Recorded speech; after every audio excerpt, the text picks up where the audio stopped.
and the Lakers are looking for their next head coach. And it seems that they are prioritizing their head coaching search over the replacement for Magic Johnson. So they are looking at Monty Williams, who is the current Sixers assistant coach, and Ty Lue. Juwan Howard's name is also in there as well. Now, I don't really see how they don't go with Ty Lue. Monty Williams is well liked around the league and has head coaching experiences with the Pelicans from 2010 2015. And obviously we know what Ty Lue has done. Juwan Howard's been an assistant for quite some time, and he also has a relationship with Rob Pelinka, who we're assuming is going to end up staying there. At this point, yes. It does look like somebody's got to, every ship needs a captain. They got to keep somebody, so I think I disagree, but it appears that way. As of right now, Rob Pelinka seems to be with the guy who's going to end up staying there, and this is going to be the test to see what he can actually do. But to me, I feel like you have to just go all in on Cavs of the West. I know everyone hates that idea, but I think that's what they're doing. People were very critical of Ty Lue. I really feel like that's unfair. Like Ty Lue did win an NBA title. And when they were playing well, LeBron got all the credit, and when they weren't, Ty Lue gets all the criticism. Yeah, no. An NBA executive who I trust told me before Ty Lue had won a title, he said, guy can coach. And this is an executive who through the years has been spot on. He said, listen, you don't know much about him, but in the league, Ty Lue can coach. And by the way, he used to play for the Lakers. Right. So he's got a little Laker history. And they did come back 3-1 on the greatest regular season team in NBA history and held the Warriors to 89 on their home floor in Game 7. He's the first rookie head coach to win his first 10 postseason games. He gets all this criticism because everyone jokes that LeBron is really the head coach. There's a bunch of other guys on the team that has to be managed too. You have to make adjustments. I feel like Ty Lue is the best candidate for the job, but I've said that since it appeared that Luke Walton was leaving. Monty Williams and Juwan Howard are certainly qualified as well, but to me, Luke's the answer in that spot. Good stuff, Joy, with the news. Well, that's the news. And thanks for stopping by. The Herd Lie News. Well, a year ago, he wrote a biography of Tiger Woods that's just an outstanding read. Jeff Benedict and our next guest, Armen Keteyian, an executive producer of The Athletic. Please subscribe. It's outstanding. An 11-time Emmy Award winner, contributing correspondent to 60 Minutes, one of the real journalists in this sports genre. We cover via the Coward Global Satellite Network. Love bringing on Armen Keteyian, former HBO, CBS Sports producer and sportscaster and writer. And Armen, I think of you as one of the people in our business who's a storyteller. I cannot think of a greater story in my life. I sat on my couch and cried. I did not cry with Tiger Woods' dominance for a decade. I was in awe of it. Yesterday, I got so emotional. I was rooting against other golfers, and I don't do that. Why did it land like that for so many people? Well, I was racking my brain this morning to try to think of something that even compares to what we witnessed yesterday. I went back to like 1980 with the U.S. hockey team winning a gold medal, and even that kind of paled in comparison because, the personal journey here is it's so big and it's so deep and it's so wide. And how many people lose all the things that Tiger lost? You lose your health, you lose your marriage, you lose a lot of your sponsors, you lose your swing, you lose your way, you end up in rehab, you have drug issues.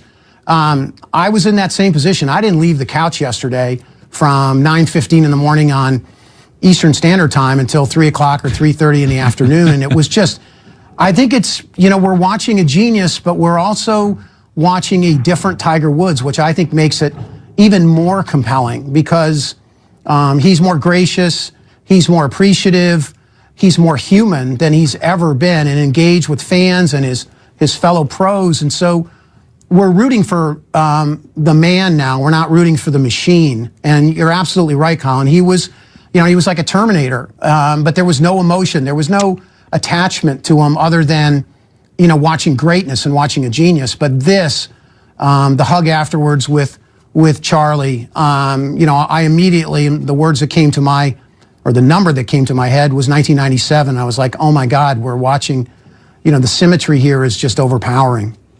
You wonder, athletes are healthier longer. Brady's the obvious answer to this, but Phil Mickelson looks healthier than he's ever been. He's longer off the tee. I look at Tiger and I say to myself, we have the medical advancements. Tiger looked confident. He looked strong. He looked lean.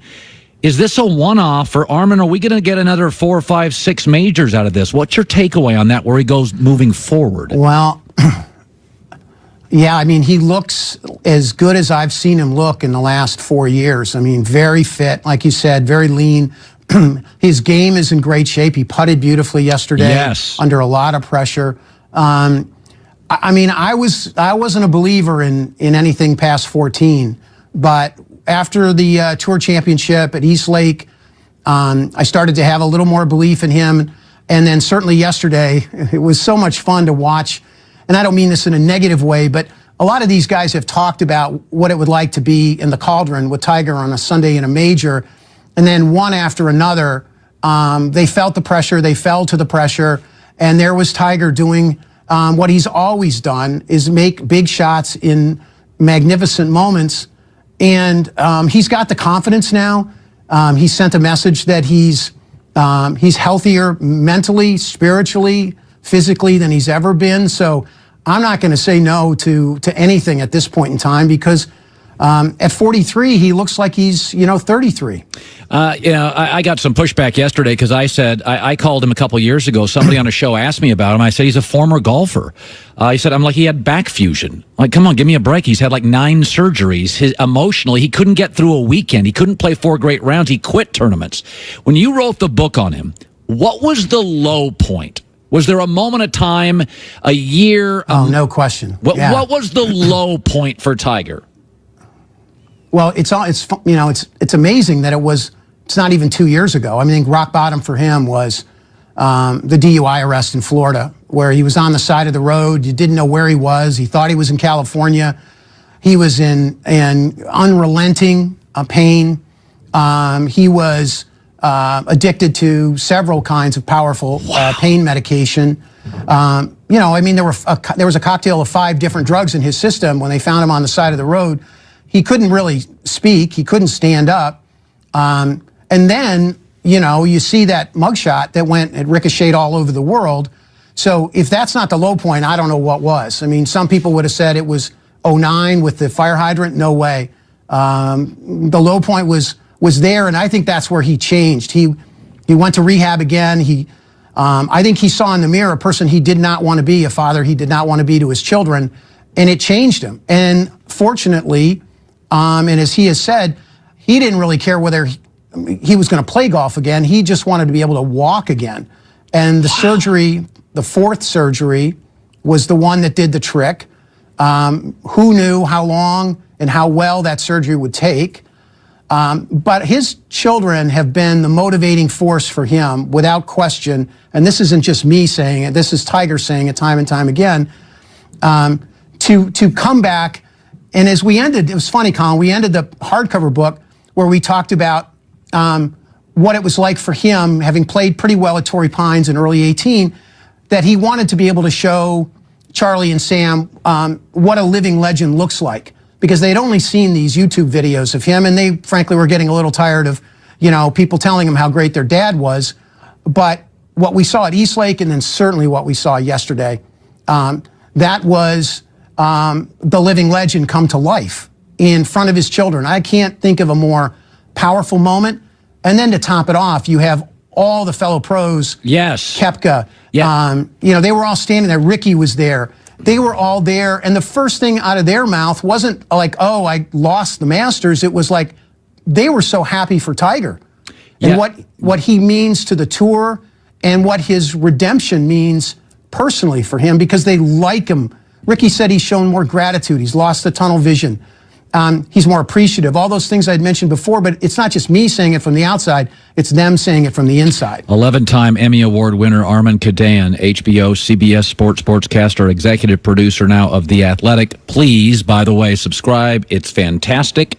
Finally, Armen, I'm going to touch back on the golfers, because that's what really, I'm a dad, you're a dad, I follow you on Twitter, I see you're a dad, and I see we're all dads, we all cry. But when I saw the resonance with the pro golfers, take my audience back. I know he was close with Mark O'Meara, but I don't recall other golfers rooting for him. In fact, he was almost robotic. That to